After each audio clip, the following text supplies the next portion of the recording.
Welcome back. Tonight on ESPN, the Raiders host the 49ers in the preseason finale for both teams. Kyle Shanahan and San Francisco face high expectations once again, especially if they can stay healthy in a competitive NFC West. So let's take a closer look here, because this was a team that had, or division that had 3 teams in the playoffs. 49ers finished 12-5 despite a slew of injuries last season. Their win total set at 9.5, a number they're going to have. They've gone over 4 of the last 5 seasons. So their win total, 3rd highest in the division, behind the Rams at 11.5 and the Seahawks at 10.5. Dante, you're pretty familiar with this division. Do you think, once again, the NFC West is this murderer's row in the NFC and that they get 3 teams into the playoffs? Absolutely, and I still believe that this is the toughest division in football. When you look at the defending Super Bowl champions in the Seattle Seahawks, when you look at the LA Rams, who are the Super Bowl favorite for pretty much anybody that's a football fan on the West Coast, when you look at the 49ers, they can surprise a lot of teams. If they stay healthy and they figure out their defense and they get a front 4 to work with that back 7, they could be a Super Bowl champion as well. So it's the toughest division. I think when I'm looking at this division, I think I'll start with the 49ers first. It's all predicated on health. And if Nick Bosa and that defensive line can generate a lot of pressure, consistent pressure, because they only had 20 sacks last year. Mike Evans, will he remain healthy? He's dealing with a groin issue right now. He had a quad injury. Christian McCaffrey, can he stay healthy for the majority of the season, and figuring out the left guard position? But I have a question to ask you. Why are so many people so hell-bent on calling the 49ers old and injury-prone when you look across the lake and the Los Angeles Rams and Matthew Stafford and Devontae Adams, those guys are getting a little long in the tooth as well, and they've dealt with some injuries. Why is it that most people don't put the LA Rams in that old bucket? I think a lot of people give the Rams grace because they were able to close the deal and win the Super Bowl back in 2021. Now, you had Matthew Stafford last year coming into the season with a back injury, and a lot of people thought that was going to hinder him, but then he went out and won MVP. The thing about the Rams that I think is a big difference between the San Francisco 49ers, because I do agree that this is the best division in football, because you have 3 teams, in my opinion, that are Super Bowl contenders. Here's the thing about the 49ers. Year in and year out, they're consistently getting injured, and it's not just random people getting hurt. It's key components to their football team. So when I look at 2025 and you have a Brock Purdy, a George Kittle, a Ricky Pearsall, Mustafa, who's a safety, Mykel Williams, your first-round draft pick, Fred Warner, who's the anchor of your defense, Nick Bosa, who is your sack guy, all of those guys being injured and missing games, I think that's where a lot of people might get a little loose with their thought process. Now, this is a football team that's not just excited and happy to make the playoffs.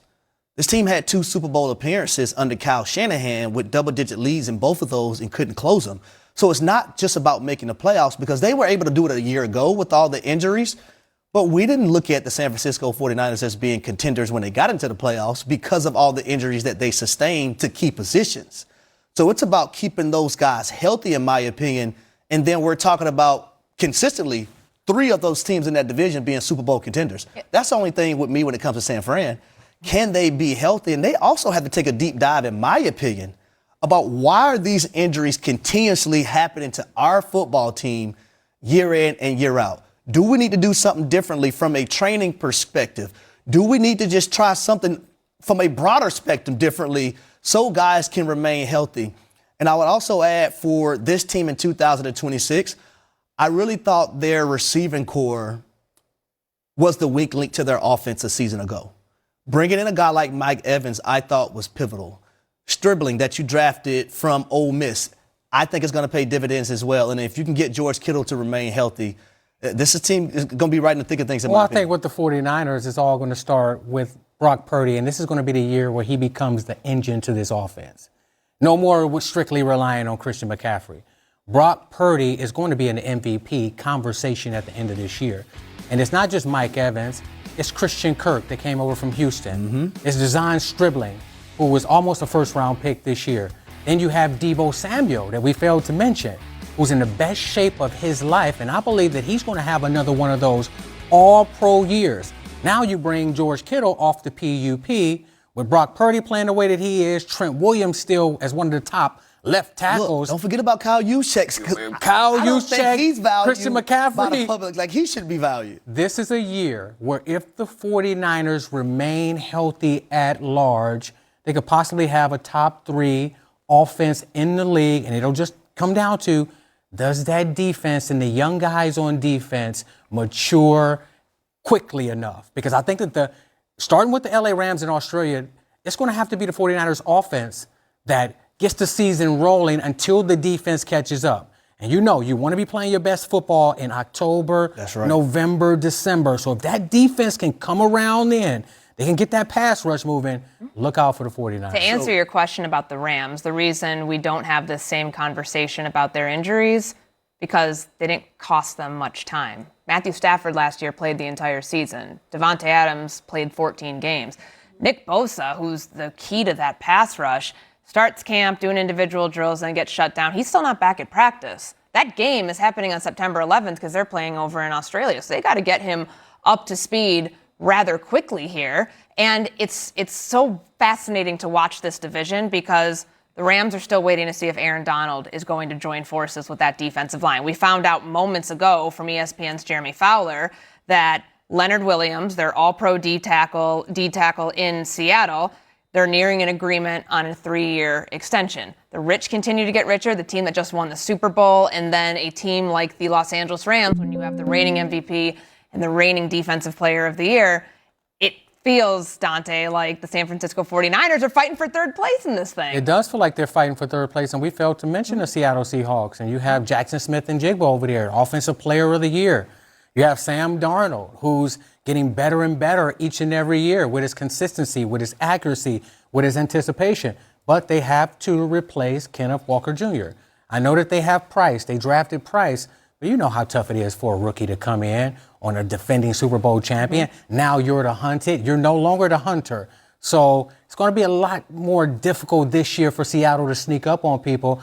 I think it'll boil down to the Los Angeles Rams and the San Francisco 49ers in the NFC West. Okay, Vegas really likes the Los Angeles Rams, as we know. Another team at the Players Association finalized a new system for enforcing penalties for violations of on-field safety rules in 2026.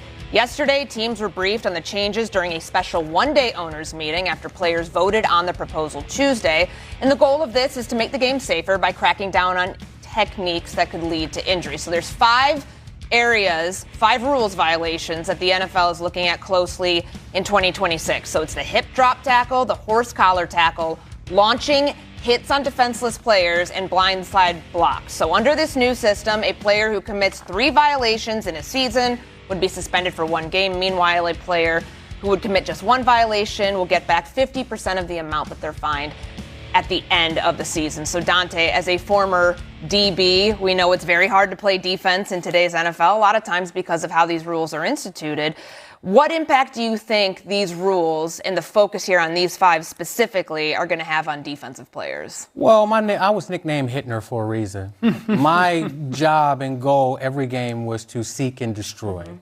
I never thought about the crown of my helmet. I never thought about shoulder placement. I never thought about how I was going to tackle somebody. I just wanted to get there fast and be furious when I got there.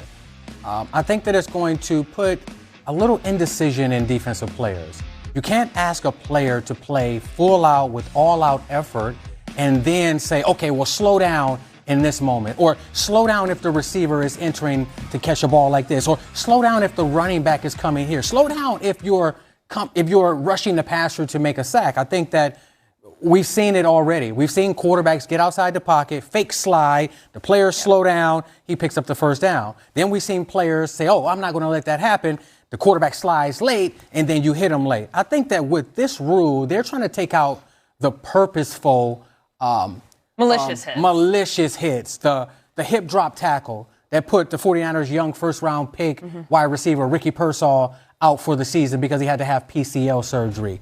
The crown of the helmet hits, the things where you blindside somebody and you know you're supposed to slide in and show them your back, and you go in there and you blast them just to put something on film. So I think they're taking out the malicious tackles where you're intentionally trying to hurt somebody. But as a defender, I don't think that you can ever slow down. You have to Play the game the way that they want you to play it, but just never do anything malicious. I think they're also giving them a grace period, right? By making it 3 of these offenses. If you do it one time, okay, you're probably going to get fined, and we all know about them FedExes on your locker on Monday morning coming from a Sunday game. We've all had them. 2 times, okay, that number is going to be a lot more. The 3rd time, I think now you have become oblivious to what they're trying to take out of the game. So I think giving them that grace period where you can have 3 offenses before you're suspended, I think that's enough in my opinion. I also think that if you have 2 of these offenses and you're playing in a big game, and Harry, you're coming across the field and I'm coming to make a tackle, now I'm going to be hesitant because I know that if I hit you the way that I want to, or if you duck at the last moment, I could possibly be suspended. You catch the football and run it in for a touchdown. So I think it's going to affect games depending on how many of these offenses guys have out there. Okay, so I really believe that the people that are in control of the NFL, in roles of stewardship of the NFL, truly want to make the game as safe as possible for the now and the 30 years from now. I truly deep down believe that.